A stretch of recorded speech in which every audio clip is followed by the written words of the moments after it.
नमस्ते बच्चों, आज जो है हम quick revision of electromagnetic induction को यहाँ पर कवर करेंगे।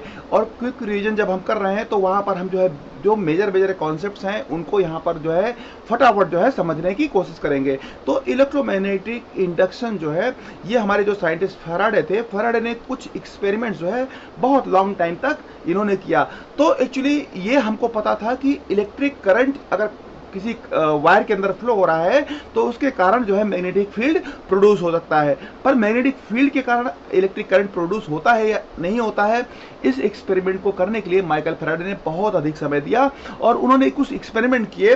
वो एक्सपेरिमेंट इस तरीके थे कि उन्होंने जो है एक कॉइल को लिया उन्होंने, और वो जो कॉइल था ये जो है उन्होंने एक कॉइल लिया और उसके सामने उन्होंने जो है एक जो है मैग्नेटिक फील्ड ले ली। एक मैग्नेटिक फील्ड लेने के लिए उन्होंने क्या किया, एक जो है मैग्नेट ले लिया।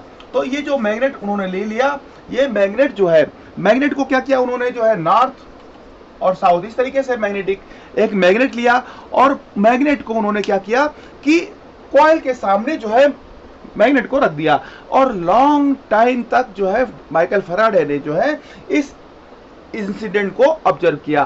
तो उन्होंने देखा कि लॉन्ग टाइम तक इसमें जो है किसी भी तरीके का जो है चेंज नहीं हो रहा है। फिर जो है जो फैराडे थे उन्होंने क्या किया कि उनको माइंड में ये थॉट आया कि ये जो मैग्नेट है, मैग्नेट को उन्होंने जो है कॉइल की तरफ जो है मूव कराया। जब मैग्नेट कॉइल की तरफ जो है मूव कराया तो जो है कॉइल के अंदर जो है करंट फ्लो होने लगा। और उन्होंने क्या किया कि जब मैग्नेट को जो है कॉइल से दूर ले गए तो उस कंडीशन में भी जो है करंट जो है कॉइल के अंदर फ्लो हुआ। तो उनको एक कंक्लूजन ये मिला कि जब ये मैग्नेट को जो है मूव करा रहे हैं तो जो है करंट कॉइल के अंदर जो है फ्लो हो रहा है। अब उन्होंने क्या किया, सेकंड उन्होंने एक्सपेरिमेंट क्या किया कि मैग्नेट को जो है उन्होंने जो है फिक्स कर दिया और जो कॉइल था, कॉइल को उन्होंने जो है थ्रू और रिवर्स डायरेक्शन में जो है फ्लो कराया। जब उन्होंने कॉइल को जो है मूव कराया तो उस कंडीशन में भी जो है कॉइल के अंदर करंट फ्लो हुआ। और जब जो है फॉरवर्ड की डायरेक्शन में जो है कॉइल को मूव कराया तो उस कंडीशन में भी करंट जो है फ्लो हुआ। तो उन्होंने ये समझा कि मैग्नेट को भी मूव करा रहे हैं तो उस कंडीशन में भी जो है करंट फ्लो हो रहा है। कॉइल को भी अगर हमने मैग्नेट को फिक्स करके कॉइल को भी मूव कराया तो भी जो है करंट फ्लो हो रहा है। तो उन्होंने क्या देखा कि एक उन्होंने थर्ड इंसिडेंट किया कि उन्होंने क्या किया कि ये जो मैग्नेट था, मैग्नेट को और जो कॉइल है, मैग्नेट और कॉइल को उन्होंने एक साथ एक सरफेस के ऊपर रख करके मूव कराया। तो जब उन्होंने कॉइल को और मैग्नेट को एक साथ सरफेस के ऊपर रख करके मूव कराया तो देखा कि उसके अंदर जो है किसी भी तरीके का करंट जो है फ्लो नहीं हुआ। तो जब भी कॉइल और मैग्नेटिक फील्ड के बीच में रिलेटिव मोशन हो रहा है, तो जब रिलेटिव मोशन हो रहा है तो उस कंडीशन में जो है करंट आ रहा है। क्योंकि ये जो है करंट पहले नहीं था और अब आ गया तो इसके कारण इसको क्या बोला गया कि जो है इंड्यूस्ड करंट, तो इसको जो है इंड्यूस्ड करंट बोला गया। तो ये जो फैराडे थे, साइंटिस्ट थे, उनका एक एक्सपेरिमेंट था। उन्होंने मैग्नेट और कॉइल के बीच में लॉन्ग टाइम तक एक्सपेरिमेंट किया। चूंकि वो ज़्यादा जो है एजुकेटेड नहीं थे, लेकिन वो एक्सपेरिमेंट करने में बहुत अधिक उनको महारत हासिल थी। उन्होंने बहुत अधिक समय एक्सपेरिमेंट करने पे दिया। तो उनका जो एक्सपेरिमेंट था वो बहुत ही टाइम टेकिंग था, लेकिन उससे जो कॉन्सेप्ट निकल के आया उस कॉन्सेप्ट को जो है इलेक्ट्रोमैग्नेटिक इंडक्शन का नाम दिया। अब जो है एक इंसिडेंट तो ये हो गया। अब उन्होंने क्या देखा कि उन्होंने एक दूसरा जो एक्सपेरिमेंट किया, उस एक्सपेरिमेंट में उन्होंने क्या किया कि उन्होंने जो है मैग्नेटिक फील्ड ली।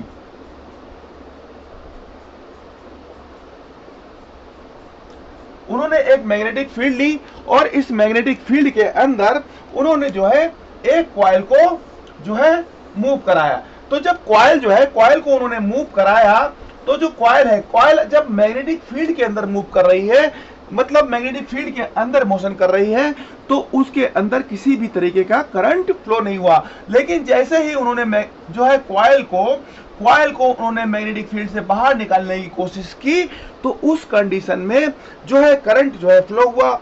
तो यहाँ पर जो है कॉइल को जो है कॉइल को अंदर या बाहर करने पर इंड्यूस्ड करंट जो है फ्लो होने लगा। तो यहां पर क्या हुआ, यहां पर जो है जो इस एरिया में है, यहां पे हमने क्या किया कि जो ये मैग्नेट है, मैग्नेट से जो निकलने वाला फ्लक्स है, फ्लक्स को हमने चेंज किया। यहां पे हमने क्या किया, मैग्नेटिक फ्लक्स, मैग्नेटिक जो लाइंस थी, मैग्नेटिक लाइंस को जो है हमने यहां पर जो है चेंज किया। पर यहां पर क्या किया हमने जो है, जब मैग्नेटिक फील्ड के अंदर हम जो है कॉइल को मूव करा रहे थे तो उस कंडीशन में किसी भी तरीके का करंट फ्लो नहीं हुआ। लेकिन जैसे ही कॉइल को मैग्नेटिक फील्ड के बाहर लेके आने लगे तो उसमें क्या हुआ, जैसे ही एरिया में, कॉइल के एरिया में, एरिया ऑफ कॉइल चेंज हुआ तो उसके कारण जो है इसके अंदर जो है करंट जो है फ्लो हुआ। तो इस तरीके से जो है फर्स्ट एक्सपेरिमेंट जो है माइकल फैराडे ने किया, सेकेंड एक्सपेरिमेंट किया और उन्होंने एक थर्ड एक्सपेरिमेंट और किया। और थर्ड एक्सपेरिमेंट क्या था कि उन्होंने जो है मैग्नेटिक फील्ड के अंदर, मैग्नेटिक फील्ड के अंदर जो कॉइल थी, कॉइल को उन्होंने क्या किया, जो कॉइल थी, कॉइल को उन्होंने जो क्या किया है कि जो कॉइल थी इसको उन्होंने जो है एक एंगल से जो है रोटेट कर दिया।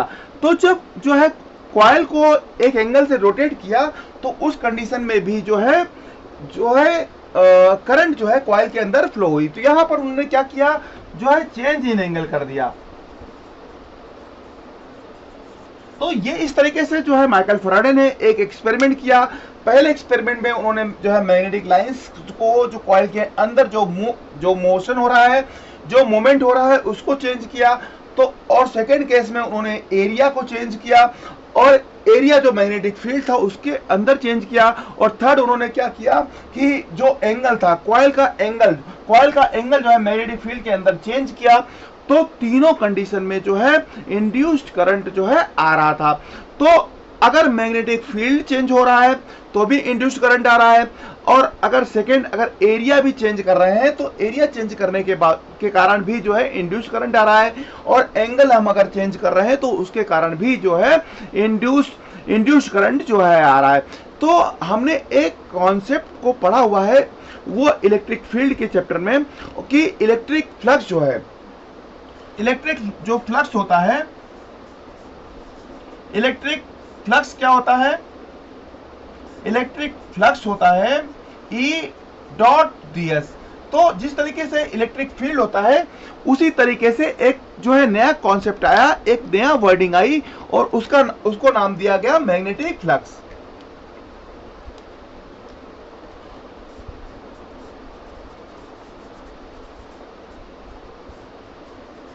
तो मैग्नेटिक फ्लक्स में क्या किया, मैग्नेटिक फ्लक्स में सिर्फ एक वर्ड को जो है चेंज कर दिया और वो E की जगह पे जो है B लिख दिया।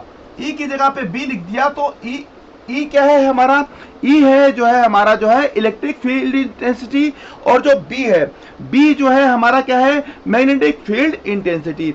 तो जिस तरीके से इलेक्ट्रिक फ्लक्स का कॉन्सेप्ट था उसी बेसिस पे जो है मैग्नेटिक फ्लक्स का कॉन्सेप्ट आया। तो मैग्नेटिक फ्लक्स जो है, मैग्नेटिक फ्लक्स में तीन चीजें हैं।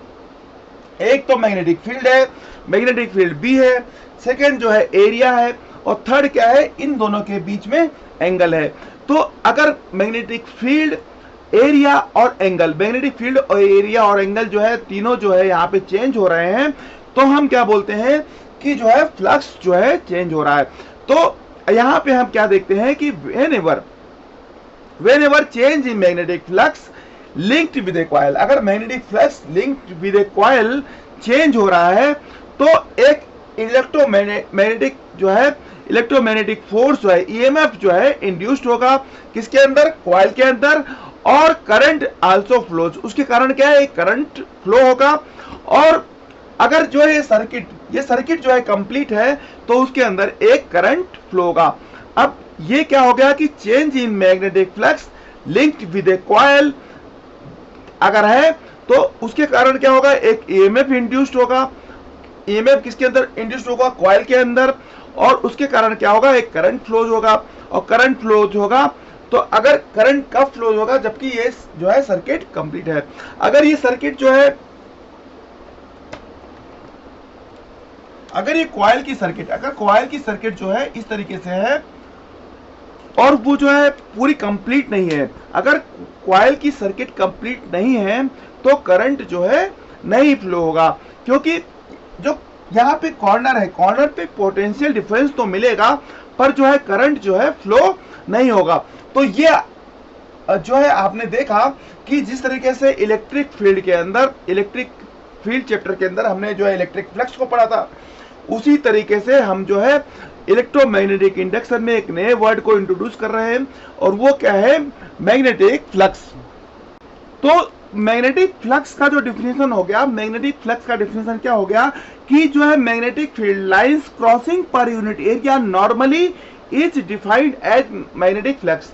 तो मैग्नेटिक फ्लक्स का डेफिनेशन जो है हमको पता चल गया कि number of magnetic field lines, number of magnetic field lines crossing per unit area, crossing per unit area normally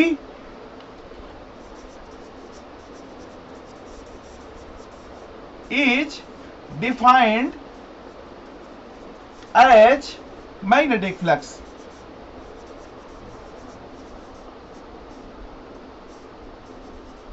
तो ये जो मैग्नेटिक फ्लक्स था, मैग्नेटिक फ्लक्स का डिफिनेशन क्या हो गया कि magnetic field lines crossing per unit area normally is defined as magnetic flux. अब मैग्नेटिक फ्लक्स जो है, मैग्नेटिक फ्लक्स को जो है जो हम यहाँ पर रिप्रेजेंट करेंगे मैथमेटिकली, तो मैग्नेटिक फ्लक्स को हम जो है फाई से रिप्रेजेंट करते हैं। और मैग्नेटिक फ्लक्स फाई से रिप्रेजेंट कैसे होता है, ये क्या होता है, B dot D S. B dot D S से हम जो है मैग्नेटिक फ्लक्स को मैथमेटिकली रिप्रेजेंट करते हैं। अब मैग्नेटिक फील्ड की जो यूनिट होती है, मैग्नेटिक फील्ड की यूनिट जो है टेस्ला होती है। और तो यहां पर हम जो है, जो बी है, बी को जो है मैग्नेटिक फील्ड इंटेंसिटी हम बोलते हैं, और जो डीएस है, डीएस को हम क्या बोलते हैं, स्मॉल एरिया। तो यहां पर जो फाई है, फाई क्या है, हमारा मैग्नेटिक फ्लक्स, और मैग्नेटिक फ्लक्स का यूनिट क्या हो जाएगा, मैग्नेटिक फ्लक्स का यूनिट हो जाएगा टेस्ला इनटू मीटर स्क्वायर। ये जो है इसका यूनिट हो जाएगा टेस्ला इनटू मीटर स्क्वायर, और इसी को हम क्या बोलते हैं, इसी को बोलते हैं वेबर। जो tesla into tesla metre square जो यूनिट है हमारी मैग्नेटिक फ्लक्स की, तो उसी को हम जो है वेबर बोलते हैं। तो अगर हम मैग्नेटिक फील्ड का, अगर हम एक नया यूनिट बनाना चाहें तो मैग्नेटिक फील्ड का एक नया यूनिट हो जाएगा, बी का यूनिट क्या हो जाएगा, जो है बी का यूनिट हो जाएगा जो है वेबर पर मीटर स्क्वायर। तो बी का हमारा जो है यूनिट हो जाएगा वेबर पर मीटर स्क्वायर। ये जो है हमारा मैग्नेटिक फील्ड का जो है यूनिट हो जाएगा। तो अब हमने जो है मैग्नेटिक फ्लक्स को समझ लिया, फैराडे को एक्सपेरिमेंट को समझ लिया। अब हमको जो है ये समझ में आ गया कि इलेक्ट्रोमैग्नेटिक इंडक्शन क्या होता है। तो इलेक्ट्रोमैग्नेटिक इंडक्शन ये इंसिडेंट है कि जब भी जो है change in magnetic flux linked with a coil, जब भी जो है हमने जो है तीन चीजें ली थी, एक में हमने जो है मैग्नेटिक लाइंस को ली थी, जो दूसरे एक्सपेरिमेंट में हमने एरिया को लिया था, और जो थर्ड जो हमने एक्सपेरिमेंट किया था, फैराडे ने एक्सपेरिमेंट किया था, उसमें जो है उन्होंने एंगल लिया था। हम जो है मैग्नेटिक फील्ड लाइंस के चेंज में, एरिया के चेंज में और जो है एंगल के चेंज को अगर हमने क्लब किया तो उसको हमने क्या बोल दिया कि मैग्नेटिक फ्लक्स। तो मैग्नेटिक फ्लक्स जो है, मैग्नेटिक फ्लक्स जिस तरीके से इलेक्ट्रिक फ्लक्स होता है उसी तरीके से जो है मैग्नेटिक फ्लक्स होता है। तो मैग्नेटिक फ्लक्स की हमने डेफिनेशन यहाँ पे दे दी कि number of magnetic field lines crossing per unit area normally is defined as magnetic flux. और मैग्नेटिक फ्लक्स क्या होता है, बी डॉट डी एस, और इसकी यूनिट होती है टेस्ला इंटू मीटर स्क्वायर। और जो टेस्ला इंटू मीटर स्क्वायर होता है, इसकी यूनिट को हम क्या बोलते हैं, वेबर बोलते हैं। तो हमारा जो मैग्नेटिक फील्ड है, मैग्नेटिक फील्ड की एक नई यूनिट हो जाएगी, वो क्या हो जाएगी, जो है वेबर पर मीटर स्क्वायर। तो मैग्नेटिक फील्ड की एक नई यूनिट हमको मिल गई वेबर पर मीटर स्क्वायर, या फिर जो है टेस्ला। अब जो है इलेक्ट्रोमैग्नेटिक इंडक्शन को हमने समझ लिया है। तो इलेक्ट्रोमैग्नेटिक इंडक्शन क्या है कि जब भी जो है चेंज किस में होता है, मैग्नेटिक फ्लक्स में लिंक्ड विद कॉइल। अगर कॉइल के साथ में लिंक्ड है मैग्नेटिक फ्लक्स और उसमें चेंज हो रहा है तो एक ईएमएफ इंड्यूस्ड होता है किसके अंदर, कॉइल के अंदर, और उसके कारण क्या है, एक करंट फ्लो होता है। और करंट कब फ्लो होता है, अगर ये सर्किट जो है कंप्लीट है। अगर सर्किट इनकम्प्लीट है तो जो है किसी भी तरीके का करंट फ्लो नहीं होगा। तो ये जो फिनोमेना है जिसमें जो है मैग्नेटिक फ्लक्स में चेंज हो रहा है लिंक्ड विद ए कॉइल, तो उसके कारण एक ईएमएफ इंड्यूस्ड हो रहा है। और ईएमएफ अगर इंड्यूस्ड हो रहा है तो उसके कारण जो है करंट फ्लो हो रहा है। अगर सर्किट जो है कंप्लीट है तो जो ये फिनोमेना है इसको बोलते हैं इलेक्ट्रोमैग्नेटिक इंडक्शन। और ये जो इलेक्ट्रोमैग्नेटिक इंडक्शन है ये एक्सपेरिमेंट जो है माइकल फैराडे ने किया था। तो ये जो है इलेक्ट्रोमैग्नेटिक इंडक्शन जो है हमने यहां तक समझ लिया। अब हमारे सामने सबसे बड़ा क्वेश्चन ये आता है कि इलेक्ट्रोमैग्नेटिक इंडक्शन की वैल्यू हम जो है कैसे निकालेंगे। तो इसके लिए जो है इलेक्ट्रोमैग्नेटिक इंडक्शन की वैल्यू हम कैसे निकालते हैं, इसके लिए जो है फैराडे ने जो है लॉज दिया। तो जो इलेक्ट्रोमैग्नेटिक इंडक्शन है, हमने इलेक्ट्रोमैग्नेटिक इंडक्शन जो है की डिफिनेशन क्या बन जाएगी कि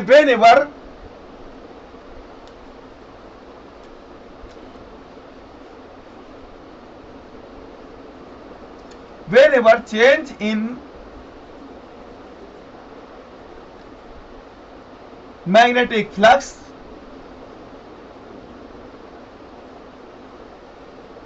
linked with a coil, whenever change in magnetic flux linked with a coil, an EMF electromagnetic force is induced. An electromagnetic field is induced in a coil and current flows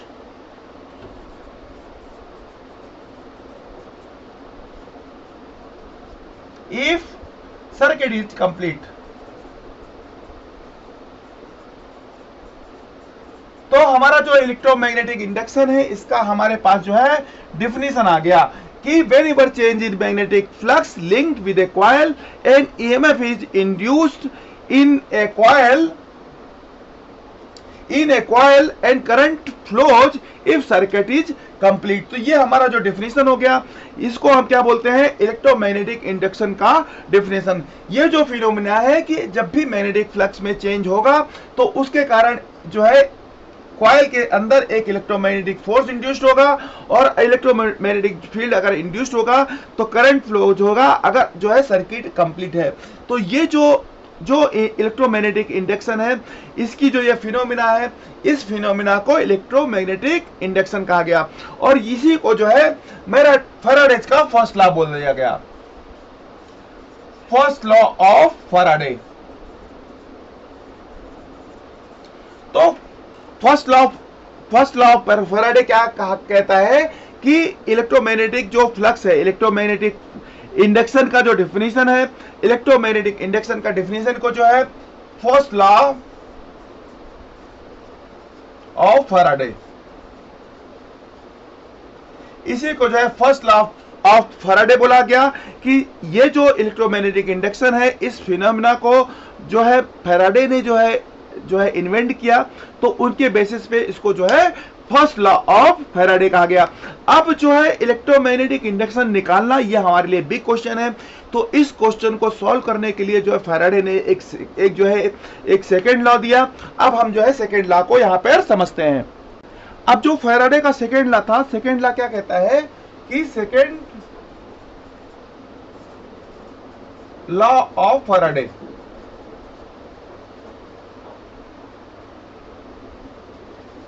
तो second law of Faraday है वो क्या कहता है कि magnitude of induced EMF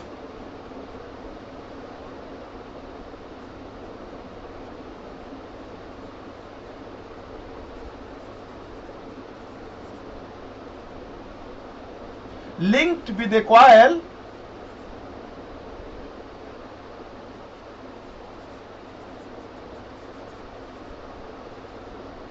क्या बोलता है कि फैराडे का सेकंड लॉ क्या बोलता है कि magnitude of induced EMF linked with a coil is directly proportional to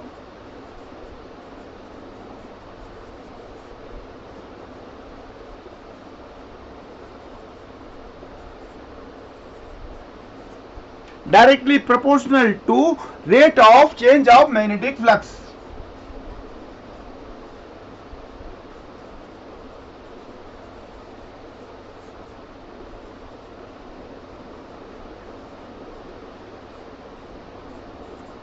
तो जो सेकेंड लॉ ऑफ फैराडे है ये क्या कह रहा है कि magnitude of induced EMF linked with a coil is directly proportional to rate of change of magnetic flux. तो इसको मैथमेटिकली कैसे लिखेंगे? इसको मैथमेटिकली इस तरीके से लिखेंगे, induced EMF is directly proportional to d phi by dt. ये जो है हमको जो है ये जो हमने इंड्यूस्ड ईएमएफ को यहाँ पे लिखा कि induced EMF is proportional to D phi by dt. तो ये जो है हमारा फैराडे का सेकेंड लॉ बोलता है. सेकेंड लॉ हमारा जो है हो जाएगा induced EMF is directly proportional to rate of change of magnetic flux. तो यहाँ पर जो है ये जो है फैराडे ने हमको जो है एक जो है सेकेंड लॉ जो है दिया उन्होंने कि वो क्या था कि इंड्यूस्ड ईएमएफ इज जो है directly proportional to rate of change of magnetic flux. अब यहाँ पर जो प्रोपोर्शनलिटी का कांस्टेंट है इसको हटाने के लिए लेंस ने एक जो है लेंस लॉ दिया. और लेंस लॉ क्या बोलता है कि लेंस लॉ ये बोलता है कि इंड्यूस्ड जो है ईएमएफ जो है ये क्या हो जाएगा minus D phi by dt. ये जो हमारा जो फैराडे का सेकेंड लॉ है इसमें जो है एक माइनस साइन को जो है इंट्रोड्यूस किया और ये जो है लेंस लॉ के अकॉर्डिंग है. अब लेंस लॉ क्या बोलता है कि अगर यहाँ पर हम देखते हैं कि जो टाइम है, टाइम क्या है हमारा यूनि डायरेक्शनल है, ये हमेशा जो है बढ़ता ही रहता है, कभी जो है घटता नहीं है. लेकिन हम क्या बोलते हैं कि जब भी हम जो है इसकी डिफिनेशन की बात करते हैं तो डिफिनेशन में क्या कहते हैं कि rate of change of magnetic flux. तो मैग्नेटिक फ्लक्स बढ़ता भी है और घटता भी है. तो हम देखते हैं कि टाइम हमारा यूनिडायरेक्शनल है, टाइम जो है हमेशा जो है बढ़ता ही रहता है. लेकिन हम क्या कह रहे हैं कि इंड्यूस्ड ईएमएफ जो है बढ़ भी सकता है और घट भी सकता है. तो इंड्यूस्ड ईएमएफ क्या करता है, बढ़ने का विरोध करता है और घटने का भी विरोध करता है. तो हम यहाँ पर ये देखते हैं कि हमारा अगर जो है मैग्नेटिक फ्लक्स जो है हमारा जो है बढ़ रहा है, तो अगर मैग्नेटिक फ्लक्स हमारा बढ़ रहा है तो माइनस साइन के कारण जो है ये जो है कम होने लगेगा, क्योंकि जैसे जैसे निगेटिव साइन जो है बढ़ेगा तो इंड्यूस्ड ईएमएफ जो है घटने लगेगा. तो जब भी मैग्नेटिक फ्लक्स जो है हमारा बढ़ेगा तो इंड्यूस्ड ईएमएफ जो है कम होने लगेगा. लेकिन जैसे जैसे हमारा जो है मैग्नेटिक फ्लक्स कम होने लगेगा, ये नेगेटिव होने लगेगा, तो इंड्यूस्ड ईएमएफ जो है बढ़ने लगेगा, ये जो है बढ़ने का विरोध करेगा. तो फ्लक्स अगर बढ़ रहा है तो ये ईएमएफ जो है बढ़ने का अगर विरोध करता है, और अगर फ्लक्स घट रहा है तो इलेक्ट्रोमैग्नेटिक जो फोर्स है वो जो है इसके घटने का विरोध कर रहा है. तो यहाँ पर जो है इलेक्ट्रोमैग्नेटिक जो ईएमएफ है, इलेक्ट्रोमैग्नेटिक फोर्स है, ये क्या चाहता है कि फ्लक्स ना तो घटे और ना तो बढ़े. तो हमारा जो लेंस लॉ है, लेंस लॉ क्या बोलता है कि direction of induced current due to electromagnetic induction will be such that it opposes the cause. ये क्या करता है, काज का अपोज करता है, due to which it has been produced और इंट्रोड्यूस्ड. तो हमारा जो लेंस लॉ है, अब यहाँ पे लेंस लॉ इंट्रोड्यूस कब होता है, जब फैराडे ने जो है सेकेंड लॉ को जो है हमको दे दिया. सेकेंड लॉ जो है उन्होंने क्या बताया कि magnitude of induced EMF is linked with a coil is directly proportional to the rate of change of magnetic flux. अब यहाँ तक तो फैराडे ने जो है बता दिया, लेकिन जो माइनस साइन है इसको इंट्रोड्यूस किया लेंस ने. तो लेंस के अकॉर्डिंग क्या होगा कि डायरेक्शन ऑफ इंड्यूस्ड करंट इस तरीके से होगा कि जो इलेक्ट्रोमैग्नेटिक इंडक्शन है, इलेक्ट्रोमैग्नेटिक इंडक्शन जो है वो क्या होगा, वो अपोज करेगा. क्या अपोज करेगा, वो बढ़ने का भी अपोज करेगा और घटने का भी अपोज करेगा. अब जो है लेंस लॉ क्या बोल रहा है कि direction of induced current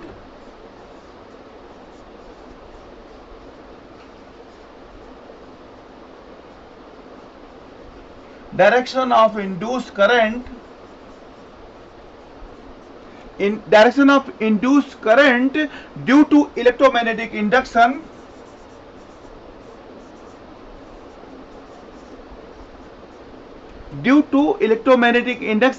will be such that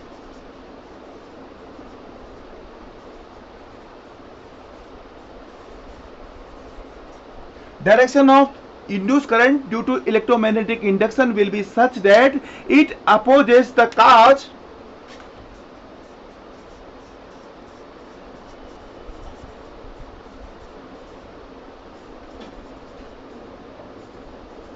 due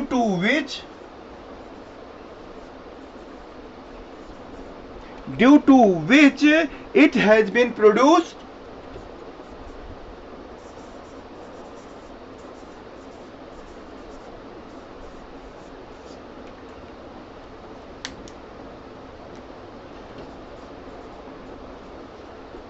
or induced।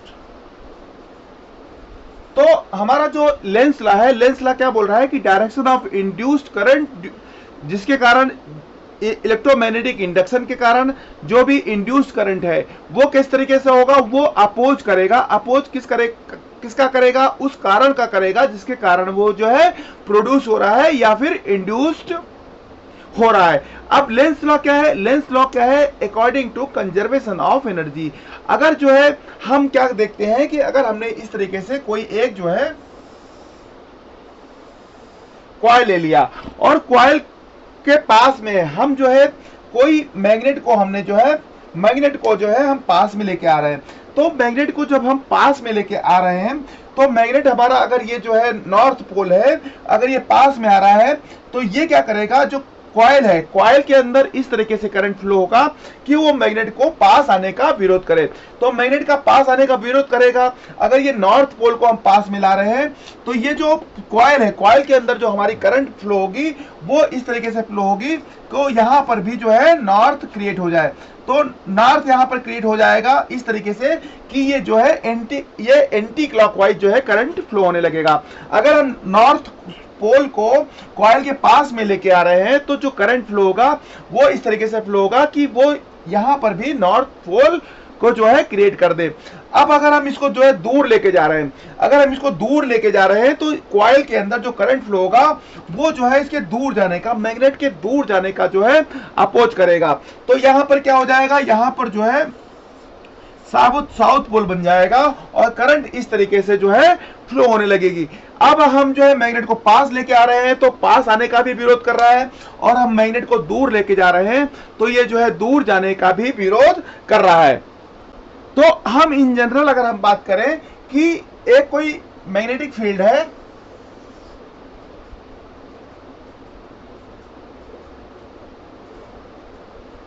Magnetic field के अंदर एक कोई कॉइल जो है रखी हुई है, तो यहां पर क्या होगा, यहां पे कुछ इंसिडेंट होंगे, उसको हम यहां पर जो है रिकॉर्ड कर रहे हैं। क्योंकि जब जो है मैग्नेटिक फील्ड के अंदर कॉइल रहेगा तो अगर जो है magnetic field into the coil है, magnetic field into the coil है, अंदर की तरफ है, तो क्या होगा, मैग्नेटिक फील्ड लाइंस अगर इंक्रीज हो रही है तो क्या होगा कि इंड्यूस्ड करंट जो है एंटी क्लॉकवाइज फ्लो होगा।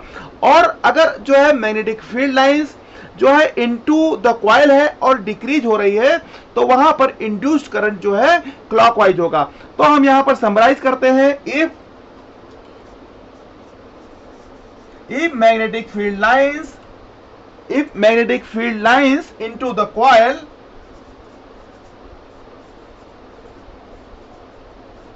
is increasing, अगर magnetic field lines into the coil जो है क्या हो रहा है, इंक्रीजिंग हो रहा है, तो जो इंड्यूस्ड करंट है,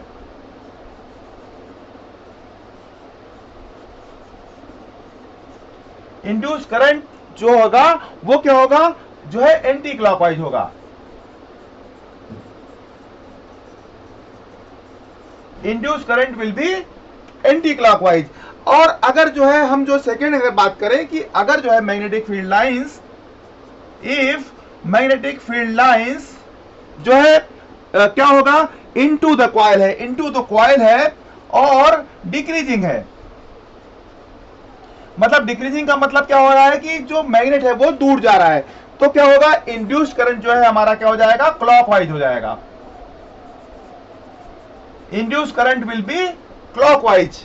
हम जो है इस तरीके से समझते हैं कि अगर जो है magnetic field lines into the coil है और कॉइल के, और क्या हो रहा है कि मैग्नेटिक फील्ड लाइन जो है इंक्रीज कर रही है, तो उस केस में क्या होगा, हमारा इंड्यूस्ड करंट जो है एंटी क्लॉकवाइज फ्लो होगा। लेकिन अगर magnetic field lines into the coil है और डिक्रीज हो रहा है, तो हमारा जो करंट है वो क्लॉकवाइज फ्लो होगा। तो ये दोनों केस कब होगा, जबकि नॉर्थ पोल जो है पास आ रहा है और नॉर्थ पोल जो है दूर जा रहा है। लेकिन अगर जो सेकेंड केस की हम बात करें, तो जो थर्ड केस है हमारा, उस केस में अगर हमारा जो मैग्नेटिक फील्ड लाइंस है, मैग्नेटिक फील्ड लाइंस क्या है, आउट ऑफ द कॉइल है, आउट ऑफ द कॉइल है। अगर आउट ऑफ द कॉइल है और क्या है, इंक्रीजिंग है, एंड इज इंक्रीजिंग, तो जो है ये इसका जो है रिवर्स हो जाएगा, और जो इंड्यूस्ड करंट है, इंड्यूस्ड करंट विल बी क्या हो जाएगा, क्लॉकवाइज। इंड्यूस्ड करंट क्या हो जाएगा, क्लॉकवाइज। और अगर जो है मैग्नेटिक फील्ड है out of the, if magnetic field out of the coil है और क्या है, डिक्रीजिंग है, तो जो इंड्यूस्ड करंट है वो क्या हो जाएगा, एंटी क्लॉकवाइज हो जाएगा, एंटी क्लॉकवाइज हो जाएगा। तो इस तरीके से हम देखते हैं कि ये जो दोनों केस है ये तब जो है हमको मिलेंगे जब हम जो है साउथ पोल को जो है हम जो है पास में लेके आ रहे हैं, साउथ पोल पास आ रहा है, तो उस केस में हमारा जो इंड्यूस करंट है वो क्या होगा, इस तरीके से फ्लो करेगा कि वो जो है क्लॉकवाइज डायरेक्शन में जो है उसका डायरेक्शन हो जाए। और अगर जो है हमारा साउथ पोल अगर जो है आउट ऑफ द कॉइल हमारा है और उस केस में हम साउथ पोल को पास जो है दूर लेके जा रहे हैं, तो उस केस में हमारा जो करंट है वो करंट इस तरीके से फ्लो होगा कॉइल के अंदर कि वो जो है एंटी क्लॉकवाइज डायरेक्शन में करंट फ्लो हो। तो हमने यहाँ पे लेंस लॉ को देखा कि लेंस लॉ में ये जो हमारे कॉन्सेप्ट्स हैं, जब भी हमारा मैग्नेटिक फील्ड जो है इनटू द कॉइल है, तो उस केस में अगर इंक्रीजिंग है तो इंक्रीजिंग के केस में हमारा इंड्यूस्ड करंट जो है एंटी क्लॉकवाइज होगा, और अगर जो है मैग्नेटिक फील्ड जो है इनटू द कॉइल है और डिक्रीजिंग है तो उस केस में क्लॉकवाइज होगा। ये केस तब एराइज होगा जबकि हमारा जो है नॉर्थ पोल पास में आ रहा है और नॉर्थ पोल जो है हमारा जो है मैग्नेट का दूर जा रहा है। सेकेंड हमारा क्या होगा कि साउथ पोल अगर आउट ऑफ द कॉइल है, अगर हमारा magnetic field lines out of the coil है और हमारा जो मैग्नेट है, मैग्नेट का जो है साउथ पोल जो है पास में आ रहा है, तो उस केस में हमारा जो है इंड्यूस करंट जो है उसका डायरेक्शन जो है क्लॉकवाइज हो जाएगा। और हमारा जो है मैग्नेटिक फील्ड लाइंस और आउट ऑफ द कॉइल है और उस केस में अगर साउथ पोल पास में है तो उस केस में मैग्नेटिक फील्ड लाइंस डिक्रीज होंगी और हमारा जो इंड्यूस करंट है वो एंटी क्लॉकवाइज हो जाएगा। तो ये कॉन्सेप्ट जो यहाँ पर लिखे हुए हैं इसके बेसिस पे आपको बहुत सारे क्वेश्चंस आने वाले हैं। तो होप जो हमने यहाँ पर जो है फर्स्ट जो है हमने यहाँ पे जो है क्विक रिवीजन किया इलेक्ट्रोमैग्नेटिक इंडक्शन का, इससे आपको बहुत अधिक मदद मिलेगी, बहुत सारे क्वेश्चंस को सॉल्व करने में मदद मिलेगी। तो थैंक यू बच्चों, थैंक यू वेरी मच।